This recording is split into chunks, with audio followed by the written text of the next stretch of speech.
ఇప్పుడు చూద్దాం లోక్సభ, రాజ్యసభ అండ్ విధానసభ గురించి. లోక్సభ అండ్ రాజ్యసభ. లోక్సభని లోయర్ హౌస్ అంటాం, హౌస్ ఆఫ్ ది పీపుల్ అని కూడా అంటాం. Members elected by vote of the people. Next వచ్చేసి మ్యాక్సిమం స్ట్రెంత్ అనేది 550 మెంబర్స్. ప్రజెంట్ 543 మెంబర్స్ ఉన్నారు. హెడ్ ఆఫ్ ది లోక్సభ అనేవాళ్ళు స్పీకర్. దీంట్లో జరిగే ఫంక్షన్ ఏంటంటే law, budget and government accountabilities గురించి. నెక్స్ట్ వచ్చేసి రాజ్యసభ.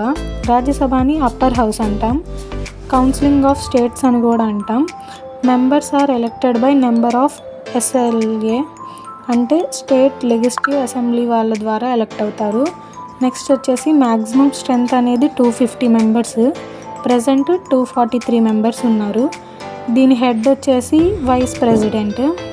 దీని ఫంక్షన్ అనేది రివ్యూ ద లాస్. ఇప్పుడు 16th వైస్ ప్రెసిడెంట్ ఎవరో కమెంట్ చేయండి. నెక్స్ట్ విధానసభ. విధానసభలో స్టేట్ లెజిస్లేటివ్ అసెంబ్లీ వాళ్ళు ఉంటారు.